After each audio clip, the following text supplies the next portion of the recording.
पुष्पा नरवाल जो कि बहुत ज्यादा फेमस इन्फ्लुएंसर थी, चाहे वो फेसबुक हो, इंस्टाग्राम हो या फिर यूट्यूब हो, हर जगह उसके काफी ज्यादा फॉलोअर्स थे और बहुत सारी जगह से उसको पैसा ही बनना शुरू हो गया था। लेकिन वहीं पर वो नहीं जानती थी कि सोशल मीडिया को ज्वाइन करने के बाद जो उसकी लाइफ है वो सिर्फ और सिर्फ 2 साल की ही रह जाएगी और 2 साल बाद उसके साथ कुछ इतना अनएक्सपेक्टेड होगा जो कि उसने सोचा भी नहीं होगा। ये पूरी स्टोरी शुरू होती है आज से 9 साल पहले, जब पुष्पा की जो फैमिली थी वो उसके लिए लड़का ढूंढ रही थी और वो लड़का ढूंढते ढूंढते जींद के करेला गांव में पहुंचती है और वो वहां पर मिलते हैं पंकज से। और जो लड़का था ये पुष्पा की फैमिली को काफी पसंद आया था और जिस चीज के चलते हुए इसकी शादी पुष्पा से करवा दी जाती है। 2016 में हुई ये शादी अब तक काफी सक्सेसफुल चल रही थी, लेकिन टाइम आता है 2023 का। ये जो टाइम था ये था कोविड के बाद का। लोगों ने काफी कुछ देख लिया था और जो पुष्पा थी वो भी इन्हीं सारी चीजों को फेस कर रही थी। कोविड के टाइम पे हर एक इंसान काफी ज्यादा परेशान रहा था, लेकिन उसी टाइम पे जो सोशल मीडिया प्लेटफॉर्म थे वो इंसानों को काफी पास ले आए थे, क्योंकि लोगों के पास कोविड के टाइम पे करने के लिए काम नहीं था तो वो सोशल मीडिया प्लेटफॉर्म पे एक दूसरे से जुड़ गए थे और उन्हीं सब की भीड़ में से एक पुष्पा भी थी। और जैसे ये कोविड खत्म होता है उसके गुजरते वक्त के साथ जो पुष्पा थी वो भी एक इन्फ्लुएंसर बनने का सोच लेती है और उसने ये एक सपना देखा था और सपना देखना बिल्कुल भी गलत बात नहीं है। इनफैक्ट बहुत सारे ऐसे इन्फ्लुएंसर है जो काफी अच्छा काम कर रहे हैं। उसमें बहुत सारे अपने लोकल इन्फ्लुएंसर से इन्फ्लुएंस होती है और अपना हरियाणवी कॉमेडी टाइप की बनाना शुरू कर देती है। इनफैक्ट 2023 में ही वो अपना यूट्यूब चैनल भी बनाती है जिस पर वो अपने बहुत सारी कॉमेडी रील्स डालना शुरू कर देती है। इनफैक्ट वो अपने इंस्टा पे या फिर फेसबुक पर बहुत सारे सॉन्ग्स के ऊपर रील भी डाला करती थी और जितनी भी इसकी कॉमेडी वाली वीडियो होती थी उन्हीं को ये शॉर्ट फॉर्म में अपने बहुत सारे चैनल के ऊपर भी डाला करती थी। देखते देखते जो ये वक्त था वो काफी लंबे समय से बीत रहा था और थोड़े टाइम बाद जो पुष्पा थी उसको नेम और फेम दोनों मिलना शुरू हो गया था। उसको सोशल मीडिया पे आई अभी लगभग 5 से 6 महीने हुए थे और इतनी देर में ही उसकी मुलाकात होती है एक इंसान से और इस शख्स का नाम था संदीप हरियाणवी। और इस बंदे के पास सारे शूटिंग गियर्स भी थे, जैसे कि कैमरा, बहुत सारे एडिटिंग सॉफ्टवेयर, माइक, बहुत सारी चीजें। इस तरह की बहुत सारी चीजें संदीप के पास हुआ करती थी और इसी चीज के चलते हुए दोनों की मुलाकात होती है और दोनों ही कंटेंट क्रिएटर थे तो दोनों की दोस्ती भी हो जाती है। इनफैक्ट इनकी जो दोस्ती थी वो काफी महीने तक चलती है और यहाँ तक चलते चलते सितंबर से अक्टूबर का समय आ जाता है और जो पुष्पा थी वो इस टाइम पर आके एक काफी बड़ा स्टेप लेती है और जो कि हो सकता है उसको ये स्टेप नहीं लेना चाहिए था, क्योंकि इस टाइम तक जो पुष्पा की शादी थी उसको लगभग 8 साल हो चुके थे। उसकी 2 बेटियां भी थी जिसमें से एक की उम्र थी 2 साल और एक की उम्र थी 7 साल। लेकिन पुष्पा जिसके सिर के ऊपर एक्टिंग का भूत चढ़ा हुआ था वो मोस्टली टाइम में घर से बाहर ही रहती थी, अपने दोस्तों के साथ, अपनी शूटिंग में, वीडियो बनाने में। लेकिन उन्हीं सारी चीजों के चलते हुए जो इसका घर का चक्कर था वो काफी कम लगता था और इन सारी चीजों के चलते हुए जो इसकी दोस्ती थी संदीप के साथ वो काफी बड़े लेवल पे या फिर काफी गहरी होती जा रही थी। और इन्हीं सारी चीजों के चलते हुए ये काफी बड़ा स्टेप लेते हैं साथ में रहने का, साथ में शादी करने का। और इन सारी चीजों के चलते हुए पुष्पा जो कि अपने पति को छोड़ती है, अपने बच्चों को छोड़ती है लगभग 1 साल पहले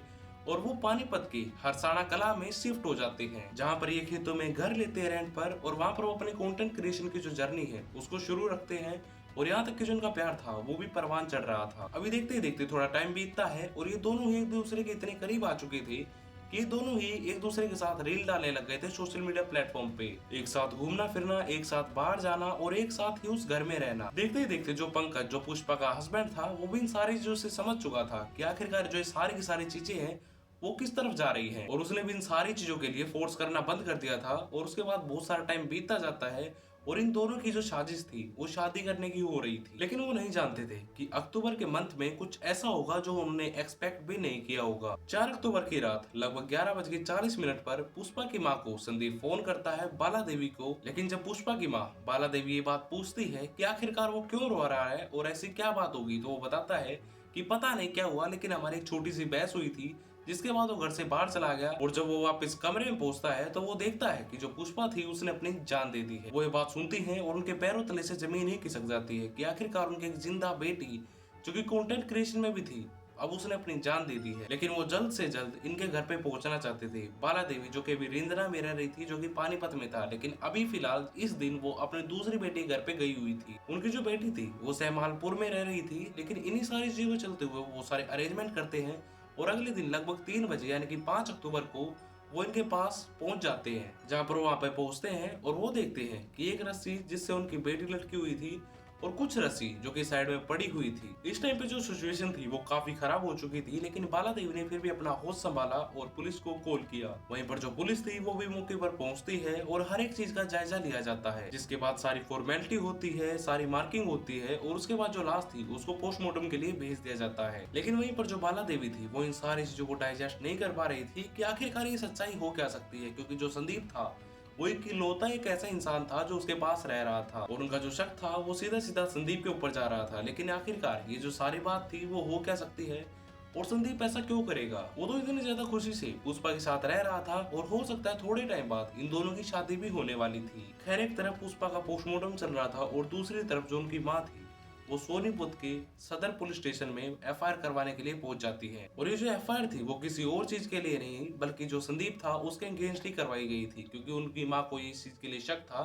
कि ये सारी चीजें संदीप ने की हैं। वहीं पर जो पुलिस थी वो सारे मैटर को समझती है और जो संदीप था उसको हिरासत में ले लिया जाता है। जब संदीप से इन सारी चीजों के लिए पूछताछ की जाती है तो वो सेम सारी चीजें बताता है जैसे उसने उसकी माँ को बताई थी कि वो बाहर गया था, उनकी एक बहस हुई थी, जिसके बाद वो घर पे आता है और ये सारी चीजें उसको हुई हुई मिलती है। वहीं पर जो पुलिस, जिन्होंने आज तक हजारों केस ऐसे हुए देखे होते हैं, वो समझ चुके थे कि ये जो इंसान है इसका जो हाव भाव है वो कहीं ना कहीं खराब लग रहा है। और इसी चीज के चलते हुए जो पुलिस थी वो फिर उससे अपने तरीके से पूछना शुरू कर देती है और जो संदीप जो थोड़ी सी ट्रीटमेंट के बाद सारी चीजें सच बताने लग जाता है। जहाँ पर संदीप बताता है कि वो वहाँ पर शिफ्ट तो सिर्फ और सिर्फ कंटेंट क्रिएशन के लिए हुए थे और वो एक रिलेशनशिप में भी आ गए थे, लेकिन जो संदीप जो उससे शादी बिल्कुल भी नहीं करना चाहता था। वहीं पर संदीप जो कि एक तरफ कवारा था और पुष्पा जो कि पहले से ही शादीशुदा थी। संदीप जिसके पास काफी सारे ऑप्शन थे, वो या तो उसके साथ फिजिकल इंटीमेसी के लिए या फिर काफी सारी चीजों के लिए उसके साथ रह रहा था और जैसे ही उसको वक्त मिलता वो वैसे या तो उसको धोखा देने वाला था या फिर कहीं और शादी करने वाला था। लेकिन कुछ टाइम बीतता है, सितंबर से अक्टूबर के आने के बाद जो पुष्पा थी वो संदीप को काफी प्रेशराइज करने लग गई थी शादी को लेकर, और अगर वो ऐसा नहीं करता है तो वो उसके खिलाफ कहीं ना कहीं लीगल एक्शन लेगी, क्योंकि हो सकता है संदीप ने उसको मैनिपुलेट किया हो। उसने उसको कुछ ऐसी होप दी होगी कि वो अच्छे कंटेंट क्रिएटर बन जाएंगे और आगे चल के शादी भी कर लेंगे। लेकिन वहीं पर संदीप जो कि धीरे धीरे करके अपने इस वादे से पीछे जा रहा था, पुष्पा जिसको एक दिन बहुत ज्यादा गुस्सा आ जाता है और 4 अक्टूबर की रात को, और इसी चीज की बहस के चलते हुए जो संदीप था वो काफी गुस्सा हो गया था और उसे अब ये चीज पता लग गई थी कि जो पुष्पा है वो बिल्कुल भी मानने वाली नहीं है। और इसी चीज को देखते हुए उसने काफी भयानक कदम उठाया। देखते देखते उसने काफी टाइम तक इन सारी चीजों को एनालाइज किया, लेकिन जब चीजें काफी कंट्रोल से बाहर हो गई थी उसने एक रस्सी उठाई और उसका गला घोट दिया। उसके बाद उसने बैठ के एक पूरी पूरी कहानी को रचा और जब वो कहानी उसकी फुल्ली प्रूफ हो गई थी उसके बाद उसने पुष्पा की माँ को फोन किया। लेकिन वहीं पर पुष्पा की माँ जो कि इन सारी चीजों को समझ चुकी थी कि हमारी बेटी सब कुछ कर सकती है लेकिन ऐसा नहीं कर सकती, और उनका जो पहला शक था, पहला और आखिरी शक, वो सिर्फ और सिर्फ संदीप ही था। और इन सारी चीजों के चलते हुए जो संदीप था वो पकड़ा भी जाता है और अब इन सारी चीजों का, इस पूरे केस का ट्रायल चल रहा है। लेकिन कहीं ना कहीं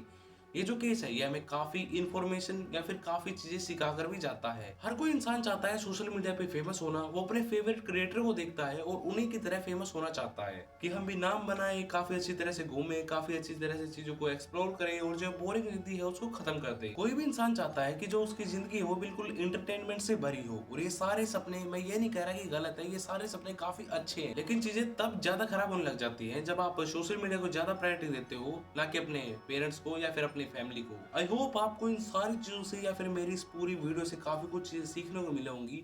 अगर आप एक कंटेंट क्रिएशन बनना चाहते हैं या फिर कंटेंट को क्रिएट करना चाहते हैं तो ऑफकोर्स करें, लेकिन काफी चीजों को अच्छी तरह से मैनेज करके चलना काफी मुश्किल होता है। आप काफी कंसिस्टेंसी से या फिर स्टेबिलिटी से या फिर कहा जाए तो हार्ड वर्क करके अपनी सारी चीजों को मैनेज करें या फिर सारी चीजों को सक्सेसफुल करें, लेकिन इन सारी चीजों के चलते हुए किसी का घर ना तोड़े या फिर किसी की जान ना ले।